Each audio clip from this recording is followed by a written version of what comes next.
was a little kid growing up in Bay City, Michigan. My brothers and I used to love to go out in the backyard and we would play wiffle ball. I don't know if you ever played wiffle ball, but a little plastic bat, little plastic ball, and we'd go out there. And I came from a family of 5 boys. My parents had 5 boys in 5 years, and so we were all close in age. And next door, Stevie and Scotty lived, and 2 boys that were about our age. And so we would play with our yard as the infield, and Stevie and Scotty's yard as the outfield. And there was another kid that lived kind of kitty corner, like his backyard was up against Stevie and Scotty's backyard. His name was Mikey.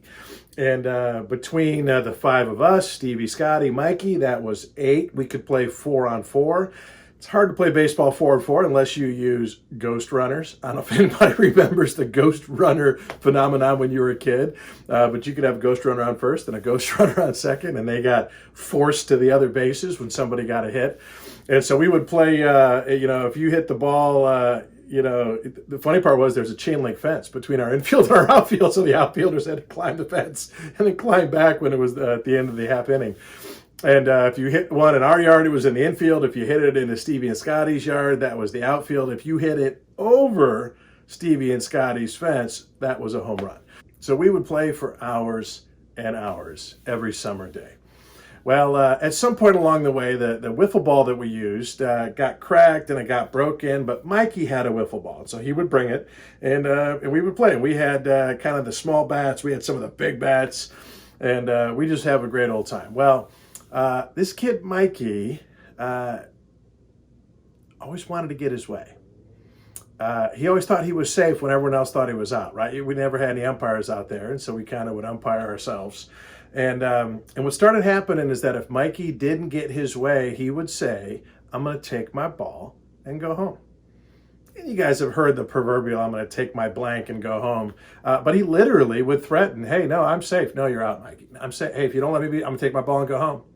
And because he was the owner of the wiffle ball, we had to let him have his way. So we would submit, and over time, more and more often, he would lord over us the fact that he was the owner of the wiffle ball. He had the power in that situation. Well, one day my dad comes home from work. My dad was an executive at General Motors. He stopped by work for lunch, sees us playing out in the backyard, and he overhears Mikey making his threat to take his ball and go home. And my dad, being the great dad that he was and is, decided that on his way home from work that day, he was going to swing by Kmart. And he said, "Hey, boys, I got something for you guys. Sounds like you guys could use a new wiffle ball." And back then it's probably cost $1 or yes, but we were like, our own wiffle ball. And we said, "You know what? Let's just kind of keep this quiet for now." So the next day we're out there playing, and sure enough, Mikey insists that he tipped a ball for instead of swinging and missing for a 3rd strike. And when we said, "No, man, you're out. You just struck out," he said, "Well, man, I'm going to take my ball and go home." And we said, "You know what? Go ahead." He's like, "What?" Boom! We got our own wiffle ball, Mikey. Beat it. And we made him leave. We kicked him out of our yard. And he sat there. He would sit in his yard and watch us. And at one point, he even came and apologized.